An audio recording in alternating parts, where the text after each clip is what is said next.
I have something to show you. With these simple words, Burkina Faso's President Traoré turned what a French spy thought was his career-making interview into his worst nightmare.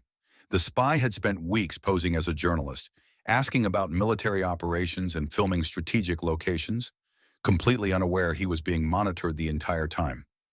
During the interview, Traoré revealed drone footage of the journalist using a directional antenna on a hotel rooftop aimed at military zones. Security cameras caught him handing flash drives to French intelligence couriers. But the most damning evidence?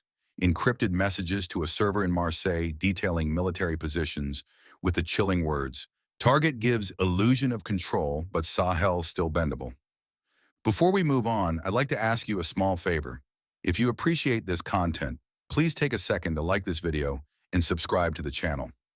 Over 98% of you watch the videos without subscribing. It costs you nothing, but it makes a huge difference to us.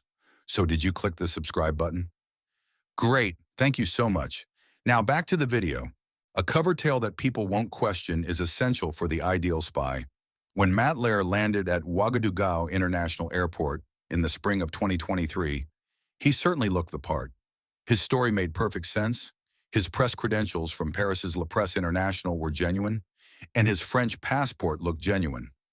What could be more typical than a French journalist traveling to West Africa to cover young culture and emerging leadership? Ler had a laptop covered in media stickers, expensive camera gear, and even the typical journalist's outfit, which included sunglasses on his head, a khaki waistcoat with too many pockets, and comfy shoes for long reporting days. He intended for anyone observing him to perceive him as just another Western journalist reporting on African issues. He was meticulous in his preparation for the task. Lear reached out to local authorities in advance of her arrival, asking for interviews regarding cultural changes and youth movements. He organized visits to public places where young people congregated, such as marketplaces and universities, and arranged talks with local authorities. In order to document the cross-cultural influences on young people in adjacent nations, he even organized trips to border areas. Since Burkina Faso's independence in 1960, the French have kept close ties with the country. French cultural hubs may be found in major cities. French companies are present all throughout the nation, and the currency is still linked to the French-backed CFA franc. There were no immediate concerns about the appearance of a French journalist. Such trips became perfectly normal, almost expected, due to former colonial relations. What Ler was unaware of was that neighboring Niger had quietly warned President Ibrahim Traoré. During Ler's last visit to their nation, intelligence officers had reported suspicious activity. It was a straightforward but alarming message. This man poses questions that no culture journalist would. Traoré silently gave his security staff instructions to monitor Ler's every step from the time he cleared customs, even as he openly welcomed the foreign journalists. The spy agency of Burkina Faso acted swiftly. They assigned a shift of plainclothes officers to follow Ler throughout the capital, keeping him under continual surveillance. Technicians were able to clone his laptop and cell phone while conducting interviews by surreptitiously entering his hotel room. While his internet activity was routed through government monitoring systems, his movements were seen by hidden cameras. In order to learn more about Ler's activities, security guards pretended to be friendly locals, cab drivers, and service personnel. They kept note of the places he visited, the queries he posed, and the individuals he got in touch with. As Ler visited several parts of the nation, the operation grew, with local security personnel taking over surveillance responsibilities in each new site. Ler moved more confidently, thinking his cover was secure. In the vicinity of military installations, he asked to tour infrastructure projects. During the recent political shift, he inquired about French Burkinabe relations in great detail. He spent hours charting transit routes through the capital and taking pictures of government buildings from various perspectives. Each of these activities was recorded, categorized, and appended to the expanding file. The surveillance showed that Ler's professed aim did not align with his actual interests. He spent little time at cultural events despite his claims to be documenting teenage culture. Rather, he concentrated on taking pictures of security checkpoints, asking residents about troop movements, and attempting to find out more about Burkina Faso's expanding military partnership with Russia. There were more pictures of military vehicles on his camera than of cultural events. Ler once walked to a park close to the defense ministry around 2 in the morning after leaving his hotel. He was caught on tape testing what looked like a tiny directional antenna, pointing it in the direction of government buildings before hastily putting it away.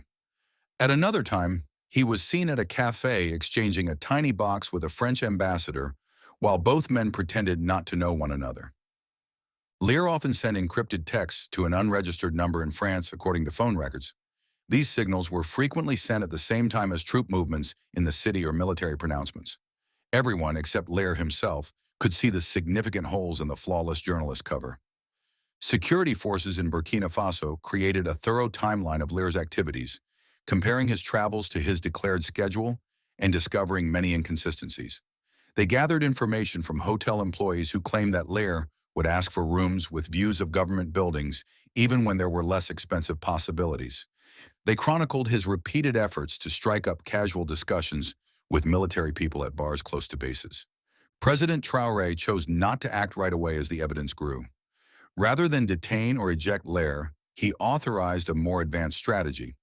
While Traoré's office reached out with an exceptional opportunity, an exclusive presidential interview, the security team would keep an eye on things. This offer would act as both bait and a trap, putting Ler squarely in front of the man who had been observing him the entire time, while also appearing to grant him access to the highest echelons of government. Ler enthusiastically agreed to the interview, not realizing that his flawless cover narrative had already been ruined. The alleged journalist persisted in his operations, visiting delicate places and posing increasingly odd inquiries as his confidence grew daily. Security personnel, meanwhile, were getting ready for the last stage of their operation, a confrontation that would reveal not just one spy, but a whole network of foreign intelligence collection in West Africa. True spies are fallible. Certain behaviors always reveal them, regardless of how well the cover narrative is written. According to Mat Ler, these errors started out modest but soon accumulated into a pattern that the intelligence officers of Burkina Faso were unable to ignore. On Ler's third day in the nation, the first warning signs emerged. He was seen conversing with a teenage soldier on security footage at a military checkpoint. When Ler inquired about patrol timetables and shift rotations, what had begun as light conversation about the soldier's background took a worrisome turn. Trained to identify elicitation tactics, the soldier provided evasive responses while mentally noting that he should report the encounter to his superiors. Ler took a tour of the countryside 2 days later with a local driver. He repeatedly directed discussions toward the Russian military advisors stationed in the nation during the trip. He inquired about their numbers, living arrangements, and training regimens, all of which had nothing to do with his purported youth culture documentary. During his second week in Burkina Faso, Ler's peculiar filming habits were noticed by the country's intelligence officers. He concentrated his camera on particular features that most journalists would overlook while traveling along important military supply routes. He took pictures of military vehicles from various perspectives, noted the license plates of supply trucks, and documented the checkpoint security protocols. If someone were to analyze these photos with the appropriate context, they would yield important information on troop movements and logistics capabilities. Ler photographed a military transport bridge for 3 hours one morning. Using pacing steps across the span, he took measurements and recorded them in a little journal.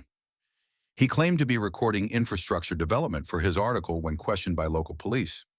Military planners recognized the bridge's strategic importance, despite its lack of cultural relevance.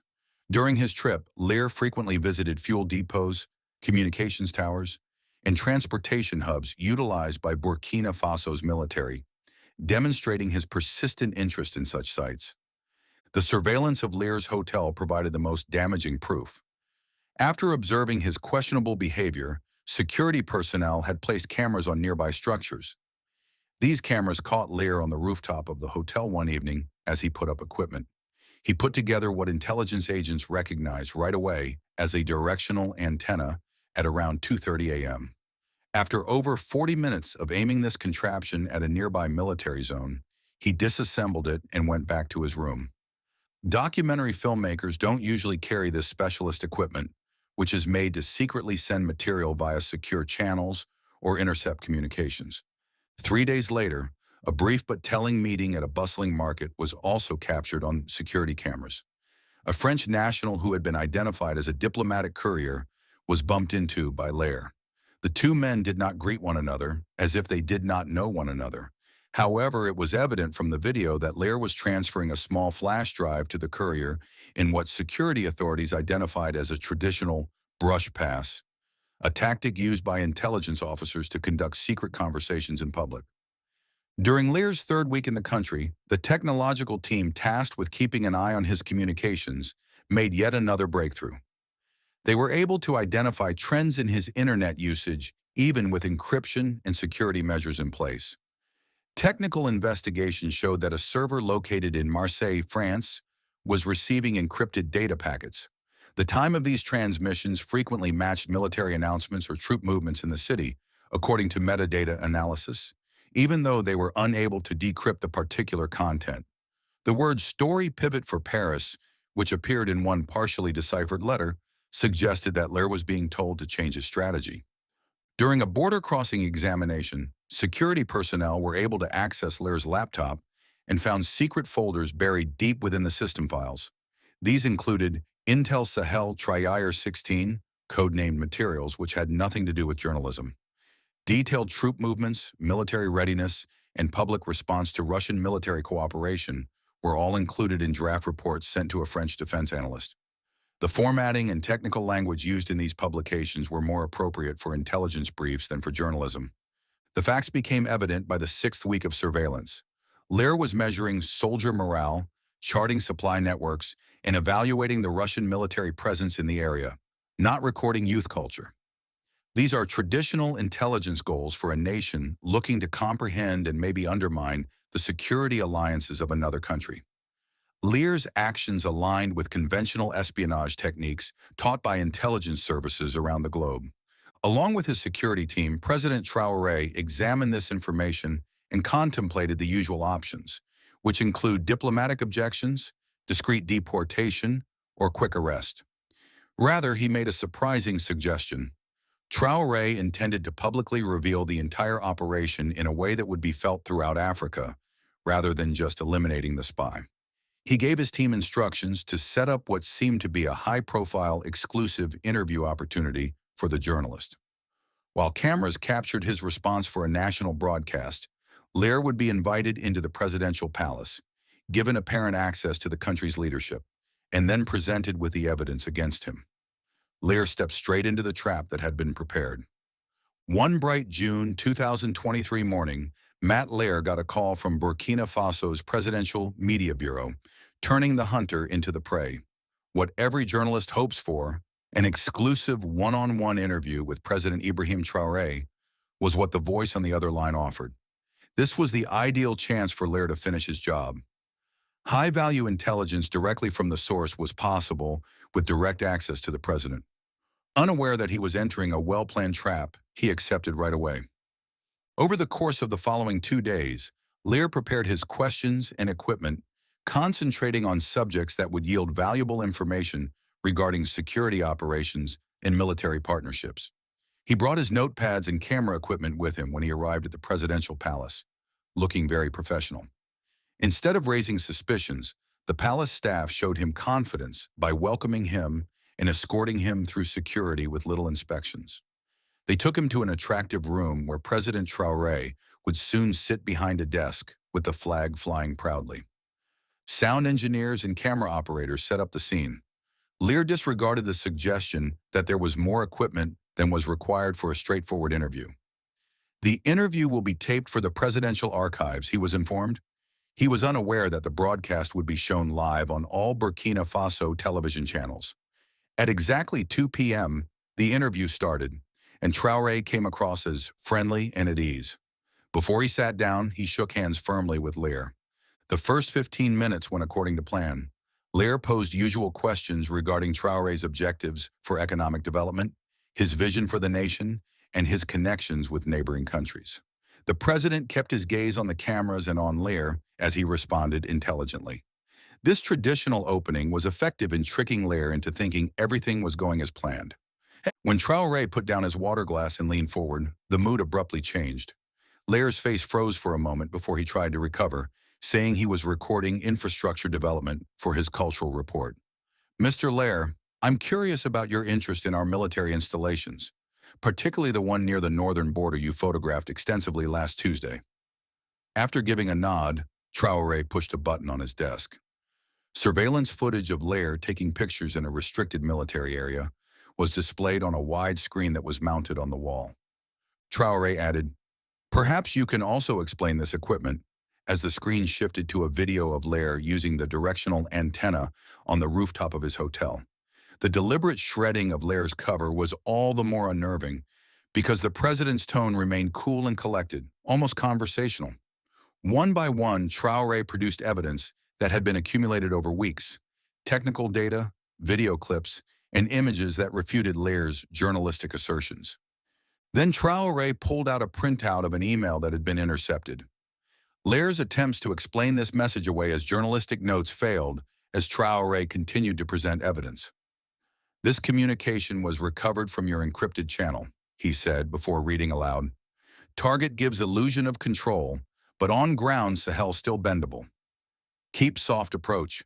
Show him we're listening."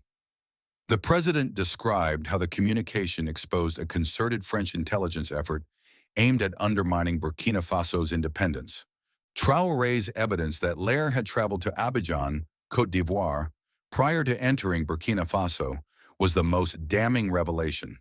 "Our intelligence services confirmed you were briefed by French intelligence operatives at this location," Traore added, displaying images of Ler entering a structure in which French espionage activities are known to be conducted. "You received your final instructions there before crossing our border." Ler's reactions became more and more urgent as the exposure increased. Before making an effort to imply that his acts were part of routine journalistic reporting, he first categorically refuted the accusations, then asserted that the evidence was fake. His explanations lost coherence with every fresh piece of data. When Traore disclosed specific financial transactions that connected Ler directly to French intelligence services, his last line of defense, that he was studying military matters for a different project, broke down. The entire altercation was broadcast live to Burkina Faso's inhabitants. What Ler had hoped would be a chance to obtain intelligence turned into a humiliation in public that revealed not just him, but also France's ongoing clandestine activities in Africa. People crowded into cafes and markets around the nation to watch the broadcasts on all the screens. Unexpectedly, the presidential trap had worked, transforming the capture of one spy into a moment of national sovereignty. Ler sat in startled silence as Traore spoke straight to the cameras at the end of the interview.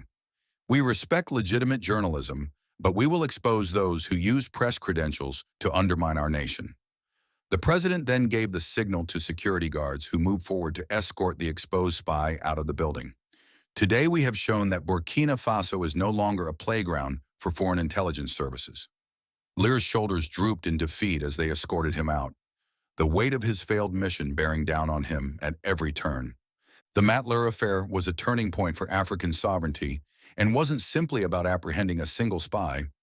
Côte d'Ivoire and France urged President Traoré to manage the situation in a low-key manner, but Traoré refused. Despite the diplomatic repercussions, he decided to go public instead. Social media in Ghana erupted with tweets denouncing French meddling, while young people in Mali marched in the streets as the fallout swept the continent. Africa is no longer the ground for games, and Burkina Faso is not a file to be studied in Paris.